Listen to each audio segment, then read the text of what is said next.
Hi guys, so today I have a very special video for you guys, and I have finished Diagon Alley. I'm not sure whether I'll be doing a expansion in the future.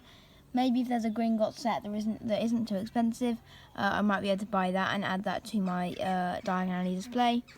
I'm really not sure, but today I present to you guys a small combo of Ollivanders and Slug and Jiggers. So basically I'm going to be doing 4 videos,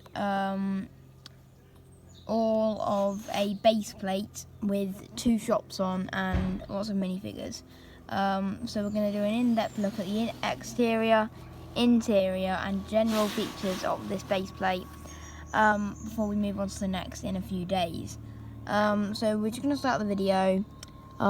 Please leave a like and subscribe if you like this video, and without further ado, let's get into it. Firstly, we're going to be talking about the exterior, and the simplest part that I can just say is Ollivanders, because I've already talked about that mainly in one of my separate videos, and it's had a few upgrades and we'll talk about them in a minute.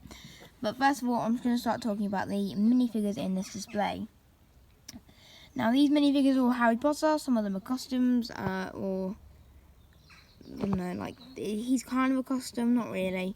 And, you know, just some people that I've compiled some parts together just to make random students, or minifigures in their, you know, costume or anything like that.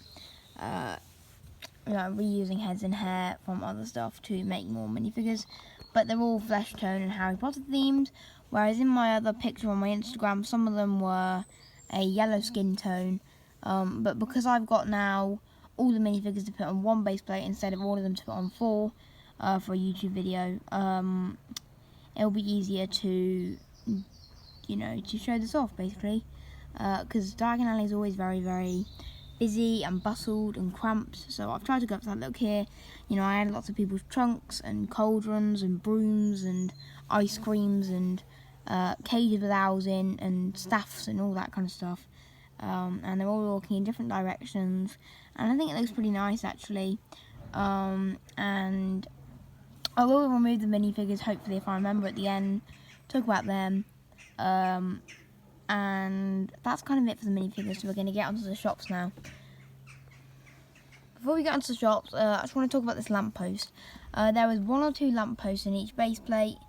In every 2 shops there's a lamppost, so on the next base plate here there'll be a lamppost there. And in the next one there won't be one there, obviously there'll be one there on the other side.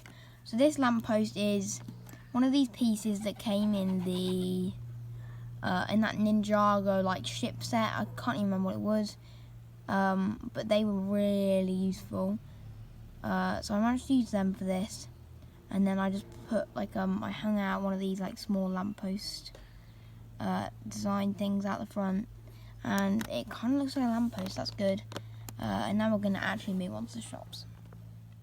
So this is Slug and Jiggers, and it's not the biggest shop in the world, but it's still a nice, neat little shop. It is the shop where you'll buy your potions and ingredients for the, like, for any lessons in using potions in the Wizarding World schools, because it's not just Hogwarts people that go to Diagon Alley, you know, I'm sure other people go there as well. So on the exterior it's kind of plain. It might be a bit too red, I'm not really sure.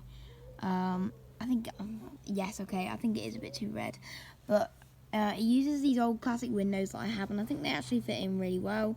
And there's also a custom sticker there which says Slug and Jiggers.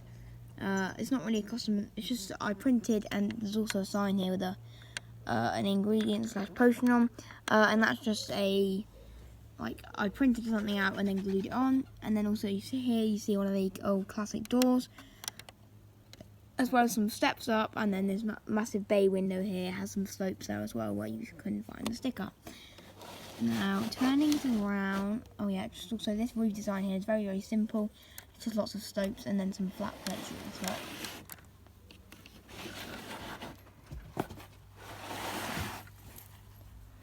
So, not my dog. This is interior of Slug and Jiggers. Sorry about the lighting. There we go. So on the top floor, let me take Snape out. There's lots of different like potions and like buckets of like ingredients and different little like shiny things and everything in there. So I think that looks good and it kind of suits this shop. And then also you can also see some of these through the window. And then also down on the bottom floor here, let me put Snape back in. On the bottom floor here we have Cedric, and he's buying a glass bottle and some potions. Put him back in there. And then here is just some cashier, shop owner guy. And there is a little small cashier there, as well as another potion in the back. And then also a potion, like a shelf with lots of potions on. I'm really sorry about the lighting, it's so sunny at the moment. So Cedric is buying them for the Triwizard tournament. I don't know why. Ask Cedric. I am also planning to put one of the like Technic pinholes on this side, just there, underneath this big pillar thing, just so it means I can connect it up to any other shops. So that's why there's a small gap there. I just haven't found one yet, and I basically forgot about it, to be honest. And now moving up, we're just going to turn back around. Also, this is a 10 by 10 inch base plate. It's the same length as Diagon Alley, just it comes forward twice the width forwards than the set. So it's twice the size of that base plate, I think. And it means that there's a lot more kind of footpath for figures as well. I forgot to mention that. Now, here is... I decided to put lots of the Boy Who Lived posters.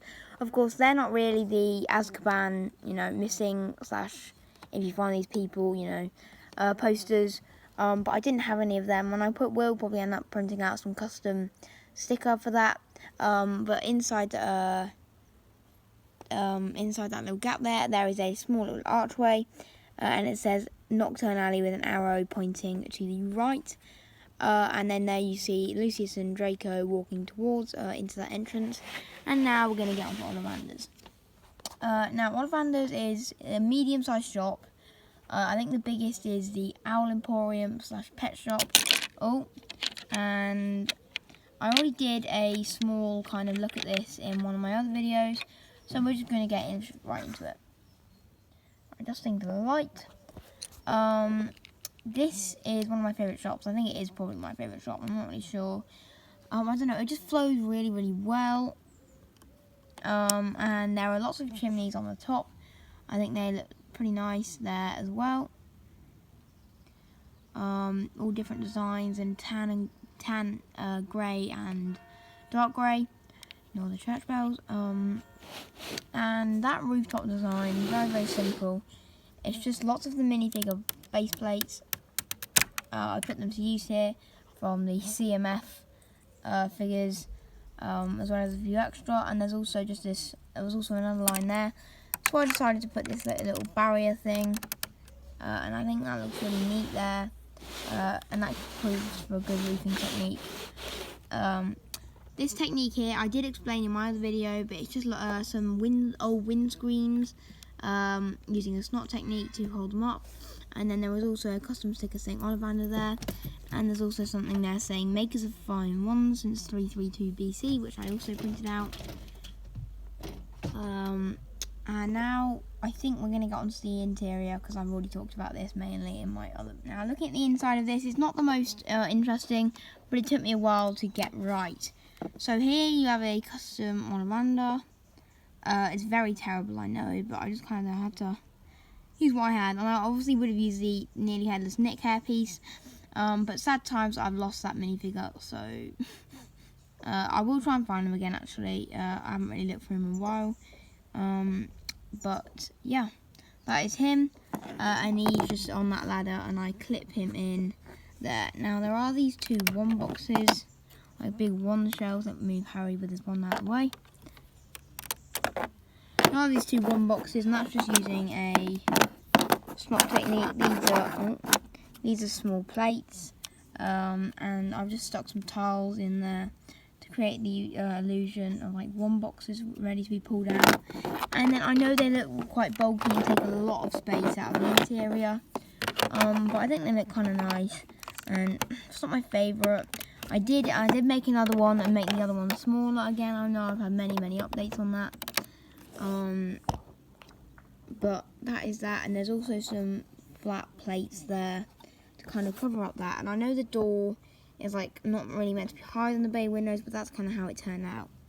Now moving up level to the last thing.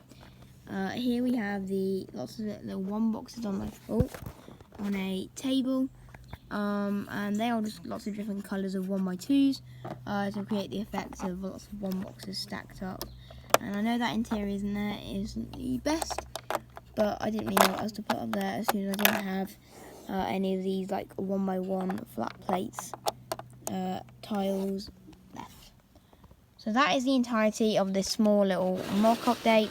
I expect another one coming in a few days. It probably might be at the weekend, and I think that one will probably end up being the pet shop and Posh's Colton shop, I think. So you guys can look forward to that, and I'll see you guys in the next video. So just before I forget, and I did forget, this is the I tried to add lots of like pavement elements. So because I know that I'd be placing lots of figures here, I didn't continue on the pavement, but I just put that nearer the shops to give it more texture.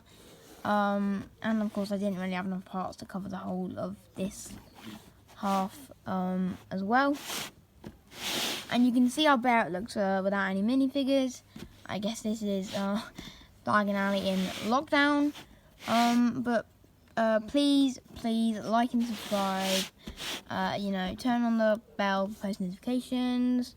Comment down below what you think of this, and thanks for watching. Bye.